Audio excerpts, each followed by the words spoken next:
Hello, my name is Julian. I'm from the London Improvisers Orchestra. In this video, I'm going to be talking a little bit about the method of conducted improvisation, or conduction. So there are a few things to know first. The first thing is that there's no right or wrong way of doing conduction. What I'm just going to show you is how we typically do things in the LIO. But all different conductors will conduct differently. The second thing to know is that all the signs are invitations. You don't have to follow any of them. Most people follow most signs most of the time, but it is up to you. The third thing to know is that there are kind of two main categories of signs. There are signs where you respond to the sign as soon as you see it, and there are signs where you're given the sign and then you're given a downbeat to tell you to start. That'll become a bit clearer later on. And the fourth thing to know is that, generally speaking, when you're given a certain instruction, you then should keep doing that thing until you're specifically told to stop. And I'll go over that a little bit later on. So we'll start by looking at some signs that you respond to as soon as you see the sign. So the first one, and maybe the most obvious one, is this one. This is the downbeat. And if you're given a downbeat without any other instruction, it just means start, do something, improvise. It really could be anything. A second thing that's a very common sign is the long note, la. So when my finger touches my palm, we're going to produce a long note, and that can be of any pitch. But I might put my hand down here to indicate a low long note, la, or up here to indicate a high long note, la. I might even do la, like this, to indicate a portamento or a gliss between the long notes. So I said earlier that as soon as my finger lifts off the palm, the note stops. But if the conductor does want the note to continue, they might do like this, la. So this sign here just means keep going. Whatever it is you're doing, just keep doing it until I tell you to stop. So in that case, the long note would just keep going until the conductor then tells that person or the group of people to stop. So the obvious next question is, well, how do we tell people to stop? There are a couple of different ways of doing that. This is a common one, so kind of grabbing the music out of the air, making a fist. Another one is like this. And the third one is a bit of a variation where it's like a fade out, where it's like this, kind of like pushing down a fader. Another common sign, it's quite similar to the long note, is the short note or staccato. So when my finger touches the fist, we're going to have a short note. Pop, pop, pop. And a really common technique here is to use this and to do it in a certain rhythm and then to tell people to keep going.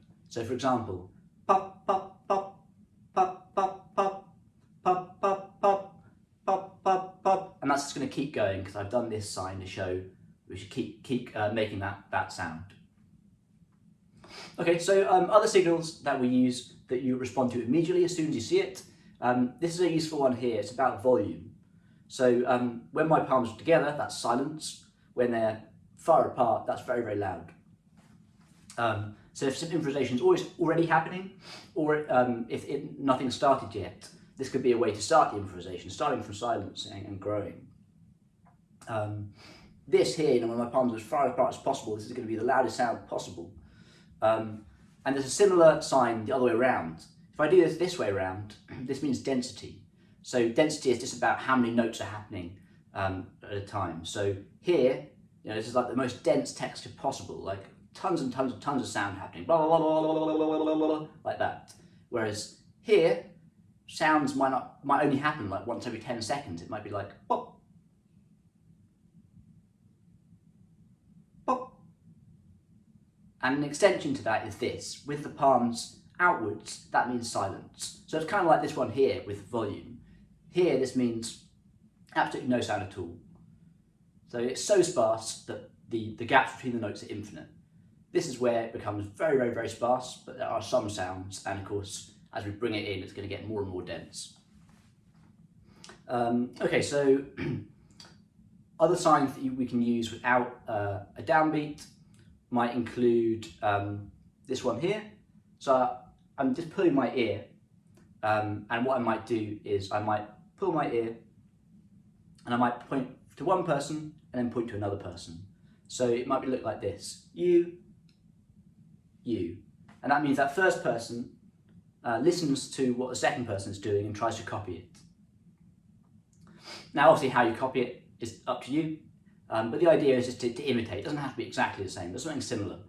And a variation on that sign is you,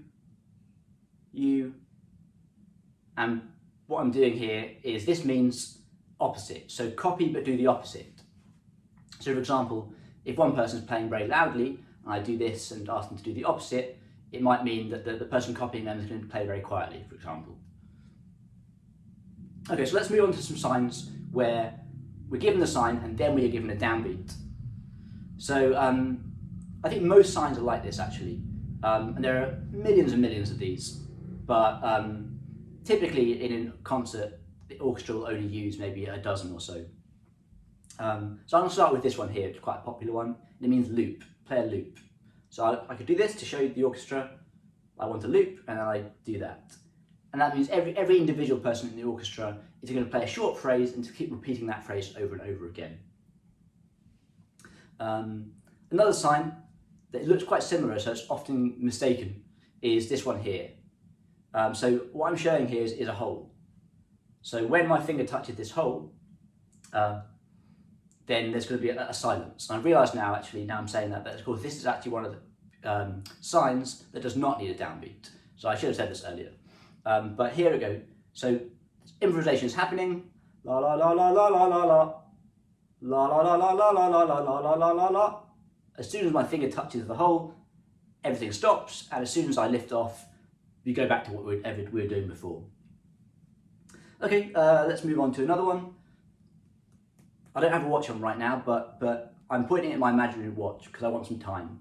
So I might tap my watch and might indicate some times. For example, I might wave my hand like this to indicate a 4/4 beat, and then I might give it a downbeat. And usually after I've given that downbeat, I'm still going to keep doing this for a little bit so people get the idea. And all that means is people need to play within that time signature, within that pulse. It doesn't mean they have to play crotchets. They don't have to play ba ba ba ba. They do need to play something that fits to that beat. So it could be ba da da da da da da da da da da da ba da da da da, and so on. And that could be any time signature, any tempo. And some conductors might even get multiple time signatures and multiple tempos happening at the same time in different parts of the orchestra. That obviously begs the question, well, how do you select a different part of the orchestra? There are kind of two main signs for that. One is just the point, that's usually for one individual, and the next one is like the circle. So you're just going to circle a certain group of people. And that's a bit rough. People might not be 100% sure if they've been circled or not. And that's the thing, there's no right or wrong. If you're not sure if you've been circled, make a decision. Say, oh yeah, I'm going to say I have been circled. It's not that important. As with all these signs, there's always room for error, and that's just part of the process. Let's do a couple more. So we've just done time. Let's have memory. So this is more of a difficult one, but if some improvisation is happening and the composer decides they really like what's going on, they might ask people to remember it. So they're going to tap their head and say number one. And that means this thing we're doing right now, this is called number one. Remember it, we might come back to it later. And then later on, now something else is happening, they might do this again, number one, and they might then give a downbeat to say start, or rather recapitulate what we were doing earlier. Okay, what other signs have we got that would be useful to talk about? Another good one is this. This just means like take a solo. So you might point at one person, or it could be a group of people, but often one person, and do this and give them a downbeat, and that means they're going to take a solo. And another related one is this, and that means like accompany the soloist. It's kind of like piano doing some comping, right? You're going to accompany the soloist. And a third one that's related to that is this one here, where I'm like playing an imaginary walking bass. That means play a bass line under that soloist, underpin that soloist. So these ones obviously come a bit more out of the jazz tradition and definitely can be quite useful. Another quite popular one is the pan, or the Mexican wave, if you like. This is one where you respond to it as soon as you, as soon as you see it. And it means when the finger or the baton is in front of you, you play. And when it's not in front of you, you stop playing.